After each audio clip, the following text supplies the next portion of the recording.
Hi everyone. Now I'm going to explain the Econostoma elocanum and revealing the complicities. Econostoma elocanum is a parasitic flatworm that can infect humans and cause a condition known as echonostomiasis. Echonostomiasis is a foodborne infection caused by an intestinal trematodes belonging to the family of Echonostomatidae. They will infect the gastrointestinal tract of humans, and patients are usually asymptomatic.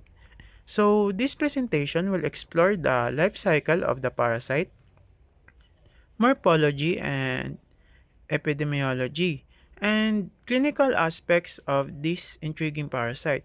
So, now we are going to proceed at the life cycle of the parasite. So, this is the life cycle of Econostoma elocanum or E. elocanum. First is infectious stage.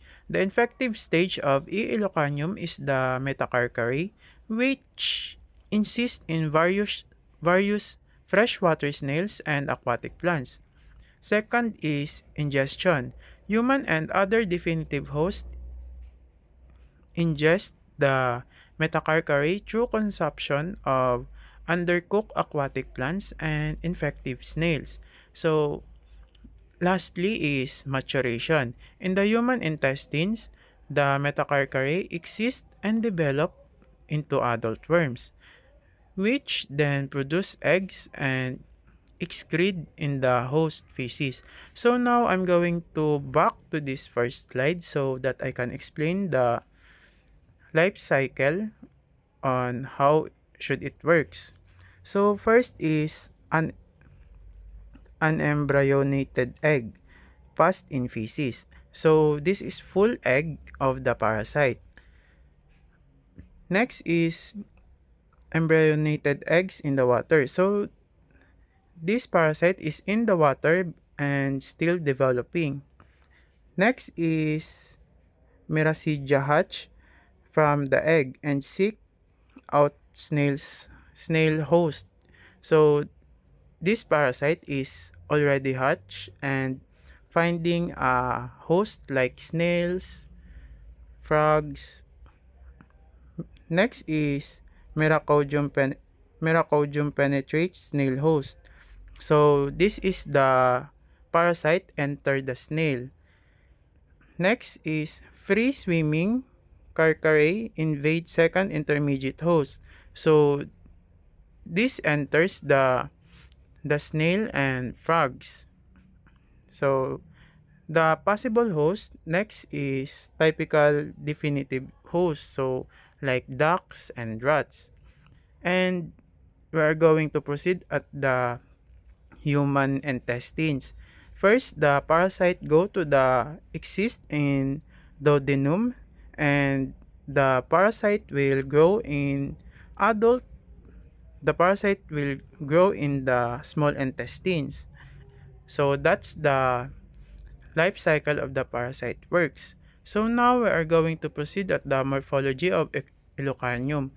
First is adult worm. Elocanum adults are enogenated, leaf-shaped flukes with distinct head color armed with 37 to 47 color spines.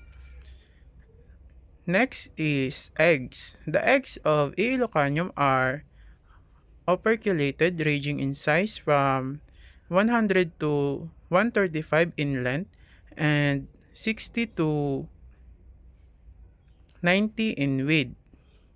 Next is larva stage. The larva stage include the Miracidium, sporocytes, Regia, Car- and Carchea, which undergo development within intermediate snail host. So now we are going to proceed at the epidemiology and transmission. So we have here first is the geographical distribution. E. elocanum is primarily found in Southeast Asia, particularly in the Philippines, Indonesia, and Thailand. Next is host specify, like freshwater snails such as Radix and Limnea species. serves as the primary intermediate host for E. ilocanium. So, lastly, the transmission routes. Humans can be infected by consuming raw or undercooked aquatic plants or snails harboring the infected metacarcarae. So next is clinical manifestations of echonostomiasis. So this is the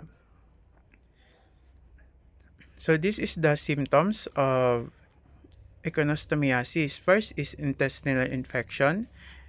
Echonostomiasis can cause abdominal pain, diarrhea, and malnutrition, especially in heavy infections. And extraintestinal infections, like in rare cases, the parasites may migrate to the liver, lungs, other organisms, ay, other organs, leading to more severe complications.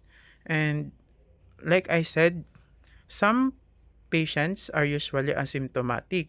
So here are the asymptomatic infections.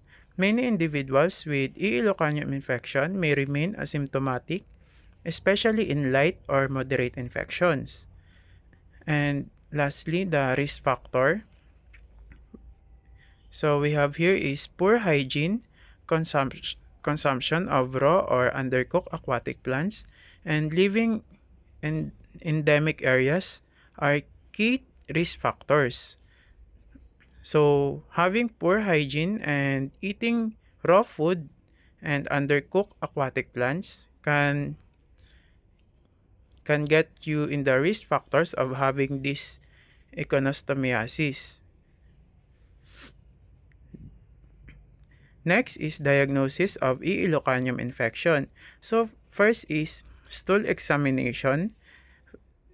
This is a detection of E. ilocanium eggs in the patient's stool samples is primary diagnostic method. Next is serological test. Antibody detection assays such as ELISA can help in the diagnosis echonostomiasis. So the signs and symptoms of having a echonostoma elocanium. And next is endoscopic examination. In some cases, direct visualization of adult worms in the intestines may be possible. So they can be seen in the naked eye by letting the patient's stool. So next is treatment and prevention. First is antiparasitic drugs like praziquantel is the drug of choice for treating echonostomiasis, effectively eliminating the adult worms. Next is supportive care. Is symptomatic treatment such as managing abdominal pain and diarrhea is often necessary. And lastly, prevention strategies, proper cooking of aquatic plants, it's not undercooked, and improve sanitation, work on the poor hygienes, and public health education are key prevention measures. So here are the conclusions and key takeaways. And that's my presentation. Thank you. Thank you for listening.